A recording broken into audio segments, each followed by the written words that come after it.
even the distinction that I brought to bear in the opening exercise, which is really essential as far as I'm concerned, between subject and object, is the use of the basic dualistic mind, which is the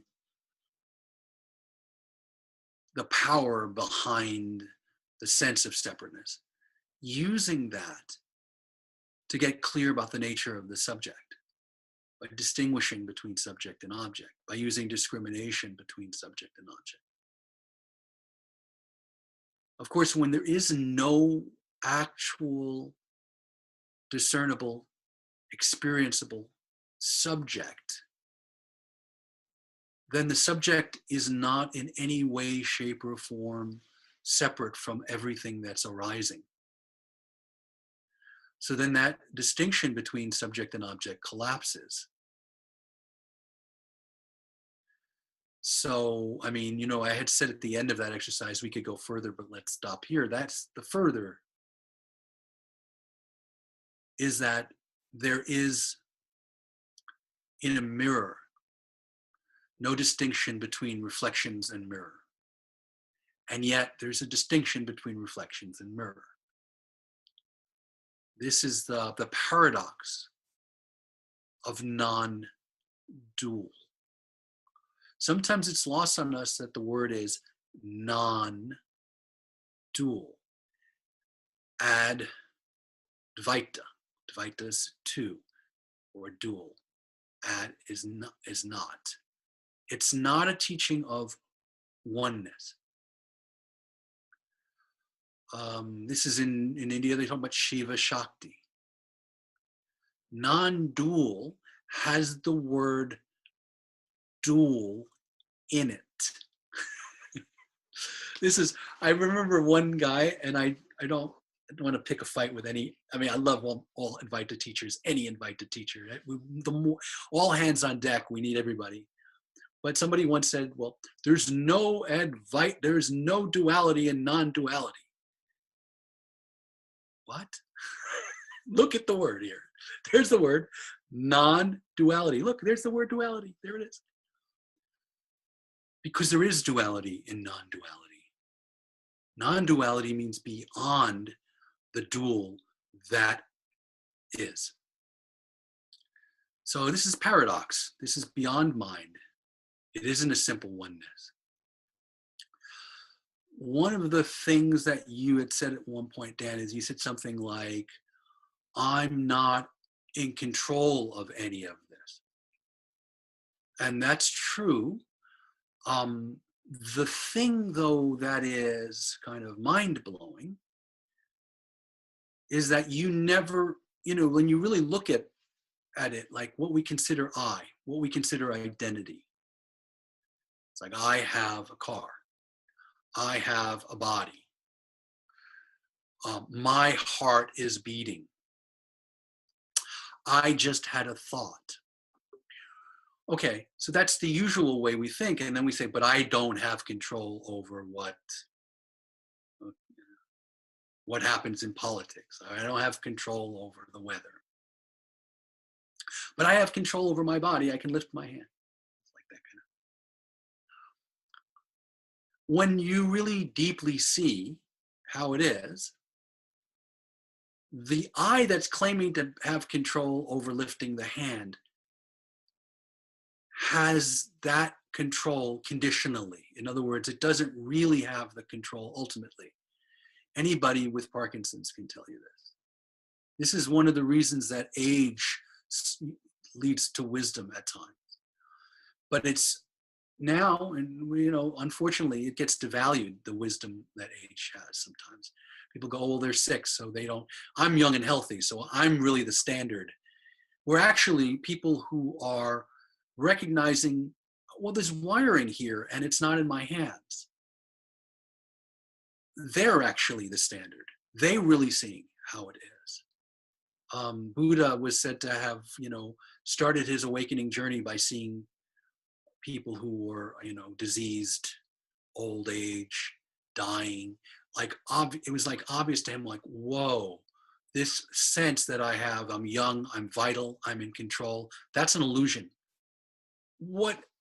This comes down to, in some sense, is that the body that we say is ours, our heart that's beating.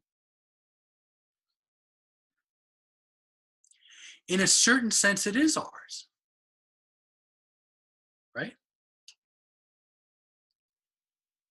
In that exact same way, like you don't have to think about how to pump your blood. A woman doesn't have to think about how to create a child. But she does. A woman doesn't have to think about how to pump her blood.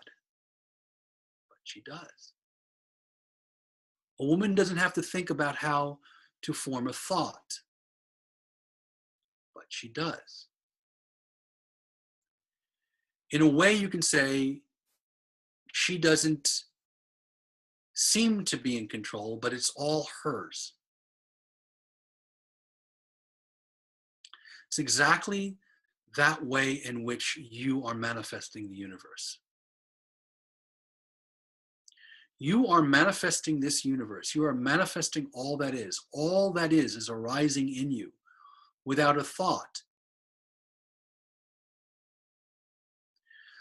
The sense of energetic presence that sometimes expands so that you feel one with everything in that place, that can bleed through at any moment.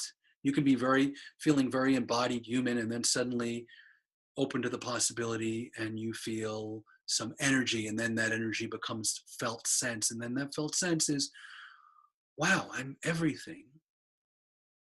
Still does not tell you how you made your heart beat.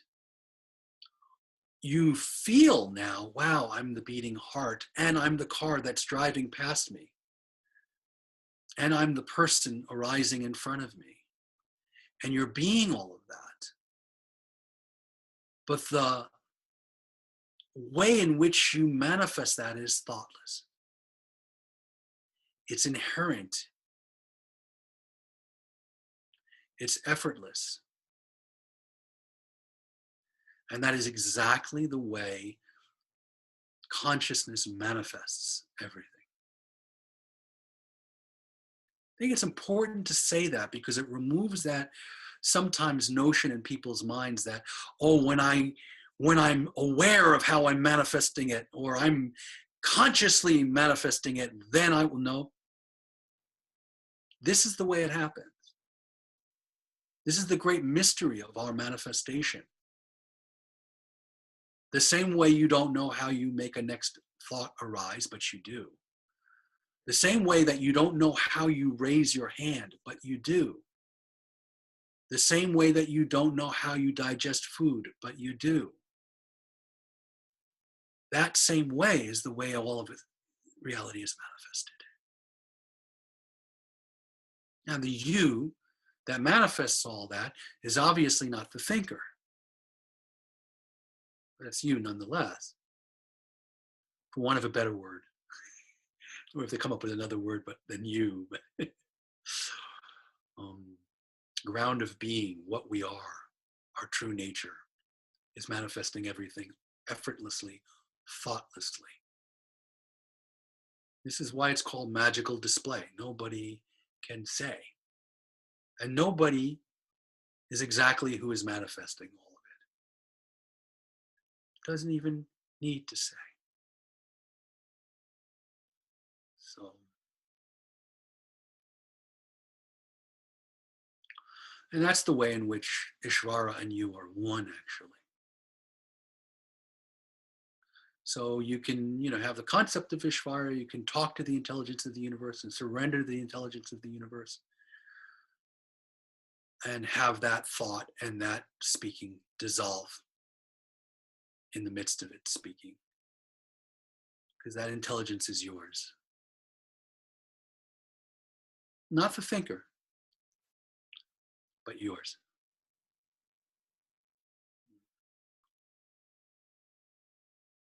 So I just wanted to add that, Dan. You kind of brought that in before. And Thank you. That was beautiful. you're welcome. My pleasure. Mm.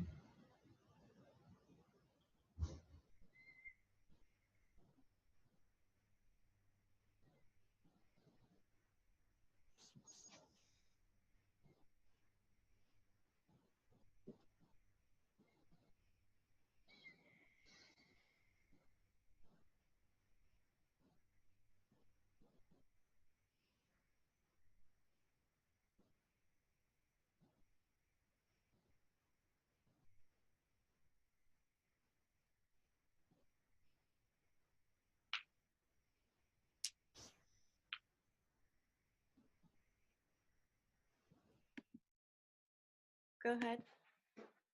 Yeah, just want to express the deep gratitude I'm feeling for this offering, Krishna, and the clarity expresses and expressing through you, and all the participant questions, and the timing, and I'm just wow, the intelligence of the universe. Thank you. My pleasure. Thank you. Yeah. And I'm grateful as well for all of this gathering. And Kate, thank you for organizing this. And thank you everyone who came on. And even if you didn't speak, your presence was part of this and brought it forward. I have a website, krishnasatsang.com. And if you'd like to write me, my email address is goodlucknow@comcast.net. And I will be putting out a book. Probably it will be. It may be late summer. It will definitely be by autumn. Wow. Which will be called The Tapestry of Being, talks on practical mysticism. Oh, I'm looking forward to that. That's really good news. Thank you. Yeah. So with that, actually, thank you, and turn it over to Kate. Thank you, Krishna. Thank you for your presence and your sharing. Mm.